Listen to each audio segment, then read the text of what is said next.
So now we're down in the mechanical room. We're looking at the geothermal systems, the ventilation systems, and the pump systems that make this house operate.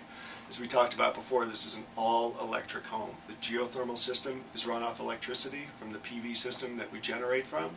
The HRV system is also an electric system. The pumps that run the geothermal system are also run on electricity. So everything is done as simply as possible in order to make the maintenance of this home as simple as possible. The water furnace geothermal system is a 4-ton system. It's a 3-zone system. We've got 3 zones in the house, the basement, the first floor, and the second floor, so that individual climate control per floor can happen easily. The water furnace is, in a sense, it's a forced air system. The difference between a geothermal system and a regular furnace is that we get our heat source from the earth. So what we do is we send glycol, which is antifreeze in cars, or water, in this case it's a glycol system, down into a well, into the earth, below, about 300 feet for each well.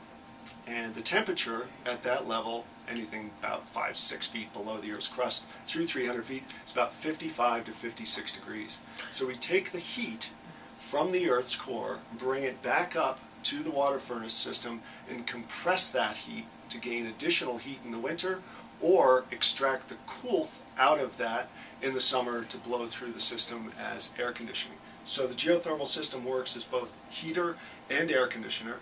It's super quiet. The fan system is oversized because what we're trying to do is pump a lot of air at a low volume and a low speed to keep the temperature even and consistent throughout the house, and the result of that is that it's a very, very quiet system. The other thing we were talking about upstairs was how tight this house is built. So there's a saying in our business, build it tight and ventilate it right. We've built a very, very tight envelope. The walls are tight, the windows are extremely efficient, the roof is tight. The infiltration on this house is almost negligible. What that means is we've contained all the air within the house. We don't want to do that over long term because we want to exchange that air from inside the house for fresh air outside. But we also don't want to lose the heat that we've generated. So this is what we use. We use the heat recovery ventilation system from Life Breath. Basically what it is it's 2 pipes. One pipe will take the air from inside the house and exhaust it, and the other pipe will take cool air from outside of the house and bring it in. So we're exchanging stale air for fresh air. In the wintertime, we spend a lot of money creating warm air inside the house. So we want to save the heat that we've generated, but we also want the fresh air to come in. So as that stale warm air is going out, it's exchanging its heat to the cool fresh air coming in. And that's what this system does at about 94% efficiency. So we're saving 94% of the heat that we've generated inside while we refresh the air. Yeah. What's the cost savings for just another house that this size that is doing different types of old style electricity and heating? Maybe they don't have great windows, they're not tight. What's this cost savings on energy? So a comparative number would be if somebody had a house that was built to code of this size and you created an equal playing field, which you have to do to make the comparison. You converted all the BTUs that they would normally be generating in their house through natural gas heat into kilowatts.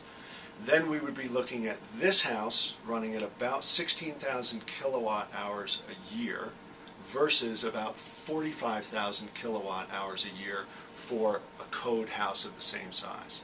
So because of the efficiency of the house, and because as efficient as this system is in running off electricity, and because as efficient as that is at running off electricity, it's about 1/3 of the electric use. Now, what we've done is one step better than that. We're generating all the electricity from the roof. So we've sized the solar system to match the need of the house. So that's where we get net zero from. Okay. We get net zero from this idea that we're going to make as much electricity over the course of a year as we're going to use over the course of a year. So the cost of operating this house from a utility bill perspective is the cost of having it hooked up, which is about $15 a month. Wow. Oh, question. Yeah. Why do you have to go down 300 feet if the temperature is actually consistent 5 or 6 feet below? Because I understand that you can also do a system where it's looped around Yes, on you the can. surface area. Why did you opt to go with the 300-foot well? It's volume. So we need enough volume in the glycol to pump it continuously and capture the heat from the earth. So it's the amount of pipe that you put in the ground doesn't really matter if it's 5 feet below the ground and running vertically, or if it's 300 or 400 feet down. You just need the same amount of pipe to get the same amount of volume of the glycol to get into the system. Now here, what we did, since we have 12 individual homes, is we just couldn't build a field of geothermal pipe. We needed to be able to go straight down underneath each of the homes. And so we laid everything out as efficiently as possible so we didn't end up with what's called line loss in between the source or the well and the unit. So that's what this piece is this is going directly down. We've got 2 wells going directly down into the earth right next to the unit. So we laid it out at the start of the project, drilled the wells first, and then set the mechanical equipment right next to it. Okay. And then the hot water?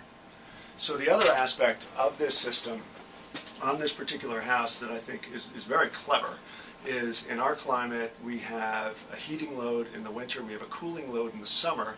We're still heating load dominated, meaning we need more heat in the winter than cool in the summer to stay comfortable. But in the swing months, in the spring and in the fall, we don't need heat, we don't need cooling. You can open up all your windows and be comfortable for 4 or 5 months out of the year. What this also does is take the excess heat that's generated from the pump that's circulating and pulls the heat off and drops it into a hot water heater. So what we have here is we have a storage tank where we're taking the hot water from the geothermal desuperheater, dropping it into the storage tank, and when this tank calls for hot water will go from the storage tank into this electric high-efficiency hot water heater made by Reams, called their Marathon system, and that's where the hot water goes to the point source, or the faucet. So we're using this system to not only generate heat and cool, we're also using it to generate hot water for the house. So is there a warranty with it, or who would come and fix it if it was to break? Blue Valley Energy Okay. is the phone call. They are the ones who designed the system. They designed the ductwork for us.